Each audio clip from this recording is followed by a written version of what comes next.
Hello friends, and welcome back to my channel. If you are new here, my name is Christy. I was a paramedic for over 10 years until 2021 when I had a motorcycle accident where I was internally decapitated. I had a brain herniation and a whole lot of other injuries. But now I'm not on the ambulance anymore. Instead, I'm in front of this camera running this mouth to you. If you are just tuning in and this is your first video on my channel or this series, you're gonna need to go back and start at the beginning of this playlist because it's a lot. But just to sum it up as quickly as possible, there's this guy, Tom Dixon. He's the director of Oxford Health Systems Paramedics, formerly Oxford EMS in Oxford, Alabama. Back in March, an anonymous employee or employees wrote an anonymous email that they sent to the mayor, healthcare authority, city council, and fire chief with a lot of allegations against Tom Dixon that ranged from personal to professional, just a lot of things that need to be discussed. One of the things that I have kind of focused on is Oxford Fire Department getting their ALS equipment taken away from them. Allegedly, Tom Dixon kind of orchestrated, was the mastermind of that, and I have been trying to talk about it publicly so that the public can be aware of how this could possibly impact them as citizens of Oxford. I've also been kicked out of community Facebook groups as well as multiple other people who have tried to share any of my content. They are silencing it. They are not addressing any of it. And in my opinion, that kind of says everything, doesn't it? I'm actually very alarmed at the number of people in my DMs with their own stories of political corruption in Oxford, Alabama. It is quite alarming and not something that I alone can possibly tackle, but it definitely kind of sets the scene for this situation for sure. So, instead of denying, addressing, literally making any attempt to correct anything that I've said that may be wrong, Tom Dixon first sent me through his attorney a bogus cease and desist, and then followed that up with a lawsuit, which I covered in my last video. So in this video, we're going to go over my answer to the lawsuit and my counter lawsuit, and my attorney literally just said, "Hold my beer." So I have been speaking publicly on this since March of this year, and though every attempt has been made to silence me, here I am.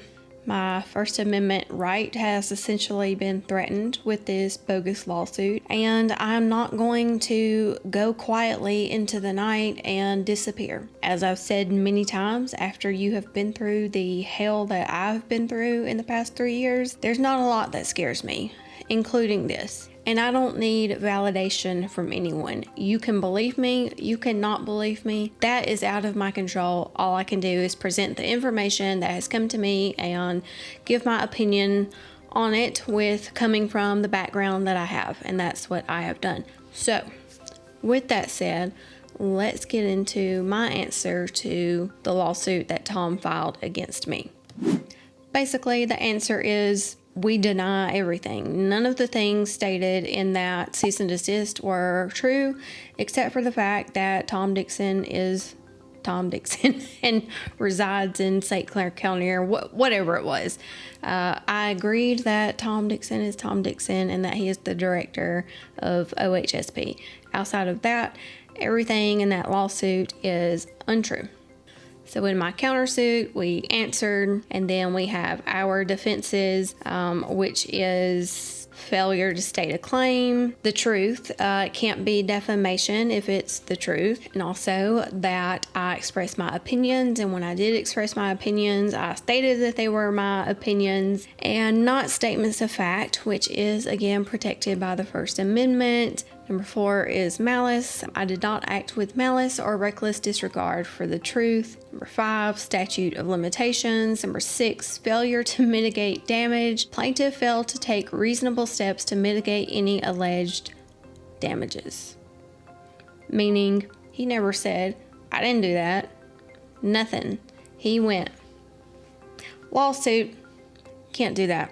No damages. He has not suffered any damages that we are aware of, as he is still the acting director of the place. Contributory negligence.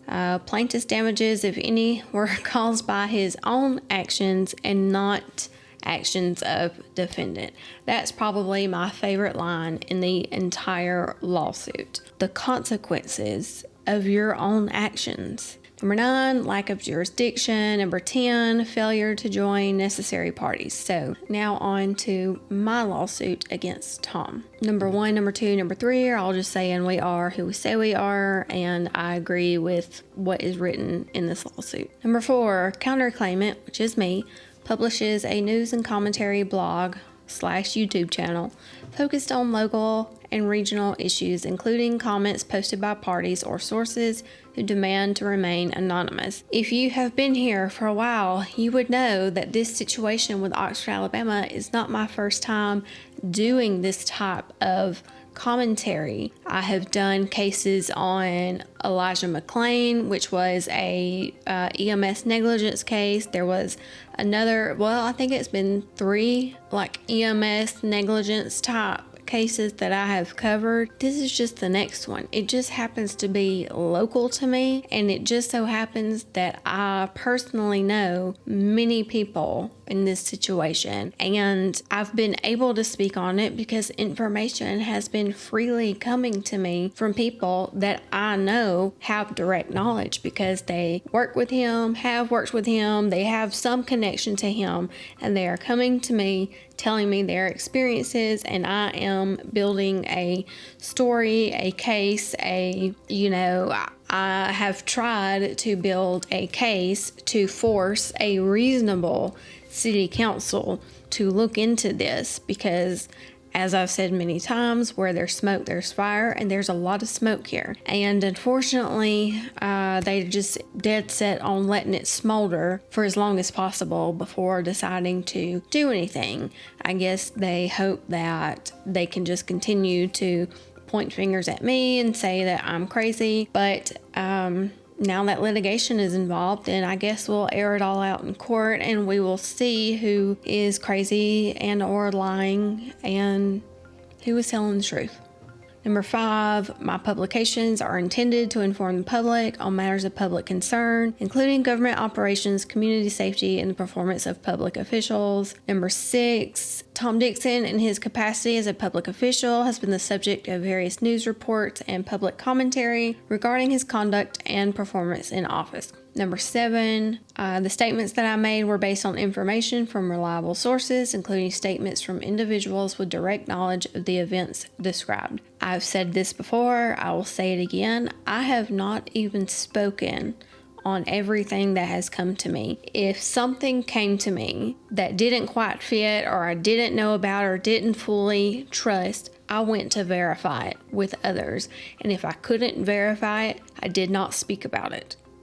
So there's even more allegations, but I will not speak on them unless I'm able to have some solid, support of, I'm not just going to throw out a rogue random allegation theory that I have no idea and no way to find out if it's even possibly true.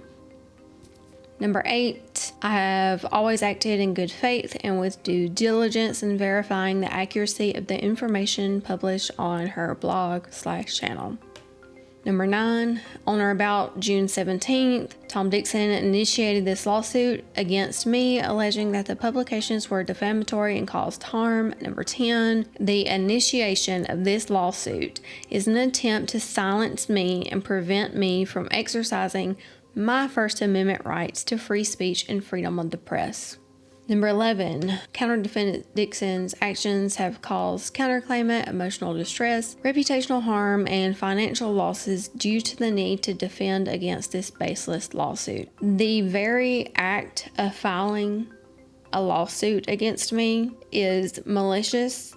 It is an attempt to defame me. It is an attempt to ruin my reputation, my credibility in my own community. Count 1, abusive process. Counter-defendant has willfully and maliciously used the legal process against counterclaimant for an ulterior motive, specifically to silence her and stifle her reporting on matters of public concern. This is not like I heard a rumor that affects really nobody and I started running my mouth about it. This is important. I've said it's important. It is about public safety, the citizens in Oxford. I have the background and knowledge to be able to give a fairly well-educated opinion on it, and that is what I have done. Counter-defendant Dixon's actions constitute an abusive process, and he has used this lawsuit to harass and intimidate counterclaimant. As a result of counter-defendant Dixon's abusive process, counterclaimant has suffered damages, emotional distress, reputational harm, and financial losses. Count 2, wantonness. What that means basically is intentional and vicious, like he knew that this would hurt me and did it anyways. Counter-defendant Dixon's actions in demanding the defendant cease and desist on or around May 28th were willful, wanton, that's such a weird word, and in reckless disregard of counterclaimant's rights. 100%. Counter-defendant Dixon's wanton conduct has caused counterclaimant to suffer damages, emotional distress, reputational harm, financial losses. Count 3, tortious interference with the business. I am a YouTuber that is technically a business and a way of making some money. It is an income stream for me, and by trying to ruin my reputation by a frivolous lawsuit is tortious interference with the business. Counter-defendant Dixon's filing of this baseless lawsuit was intended to and did interfere with counterclaimant's business operations, causing harm. As a result, I have suffered damages. Counter-defendant Dixon's actions were intended to and did restrain trade by preventing counterclaimant to freely engaging in her business of journalism, causing me damages. Count 5. Libel. Counter-defendant Dixon made false and defamatory statements about counterclaimant in the course of his lawsuit and through other communications. These false statements were published to third parties and were intended to harm counterclaimant's reputation. As a result of counter-defendant Dixon's libelous statements, counterclaimant has suffered damages. Count 6. First Amendment retaliation. Dixon's lawsuit constitutes retaliation against counterclaimant for exercising her First Amendment rights to free speech, freedom of the press. Count 7, intentional infliction of emotional distress. Oh, number 38 looks familiar. Dixon's actions were intentional and or reckless and were designed to cause severe emotional distress to counterclaimant. Dixon's conduct was extreme and outrageous, going beyond all bounds of decency in a civilized society. It's giving, I can't prove her wrong, so let's try to prove her crazy. There's a little typo in here where we skipped a number. Count 8/9.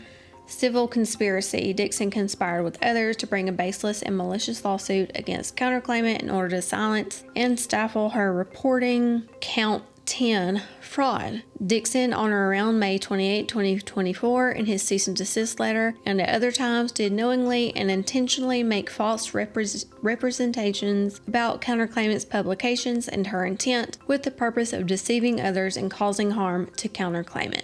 The simple act of that cease and desist and the lawsuit was fraud. Count 10, slander. Dixon made oral statements to third parties that were false and defamatory. These false statements were made with the intent to harm counterclaimant's reputation and were published to third parties. And as a result, I have suffered damages. And then lastly is the prayer of relief. Basically, what we are asking the judge is to dismiss the lawsuit against me, and then I am asking for judgment against Tom for even filing all this nonsense in the first place. So in Tom's lawsuit against me, it is based on 3 counts. The first is defamation, second, invasion of privacy, and count 3, outrage. My countersuit against him is for abusive process, wantonness, tortious interference with the business, restraint of trade, libel, First Amendment retaliation, intentional infliction of emotional distress, civil conspiracy, fraud, and slander. So that has been officially filed. Tom has obviously, I'm sure, received it through his lawyer. I will say that I absolutely look forward to being represented in a court of law in this, and we'll just see what happens. But I feel good. I feel validated. I feel supported. I have nothing that I'm hiding here. I believe the things that I have stated. Can I prove everything as fact? No, but it's not like I just repeated some random rumor that I got from a stranger. These are allegations that were made by his own employee anonymously. And the other things I have talked about have been based on a lot of information gathering from different people that would have direct knowledge of all of this. So there's just not a case here for defamation against me.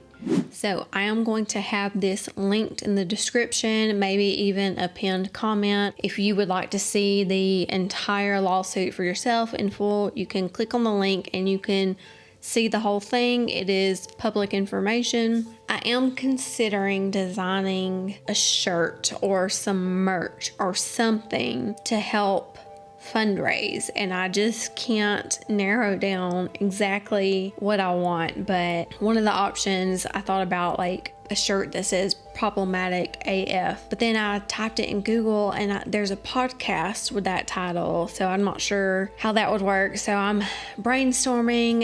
If anybody has any ideas about merch that we can try to sell and fundraise, I am all ears.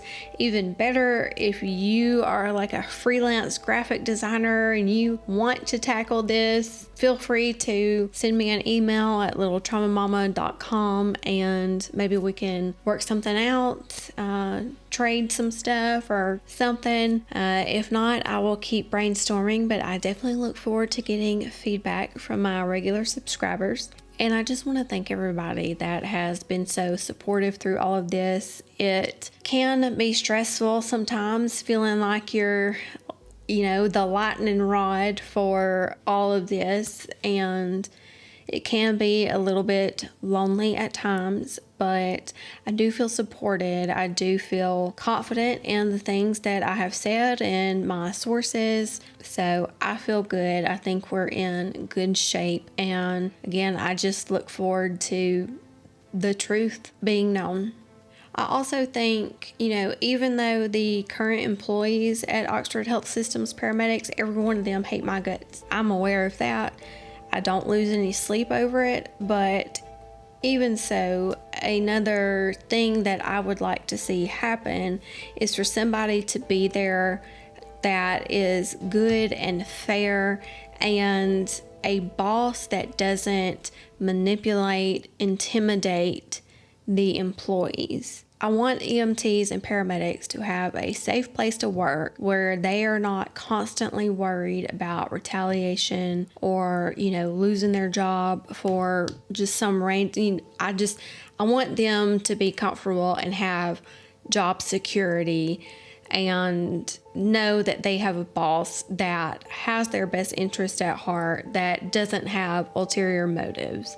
The current employees will never believe that, but that's okay. I don't care. But I have worked for people before that were very similar to this, and the people that are currently working there now, they have worked for some of those same people, and they know exactly what I'm talking about. This is that place adjacent. Like, it's two sides of the same coin, and EMS is stressful enough that nobody needs to worry about these type things on top of caring for the community. So with that said, there will be more videos to come as this unfolds. I will continue with what I am doing. If you need to get in touch with me, you can email me at littletraumamama@gmail.com. And other than that, I guess stay problematic.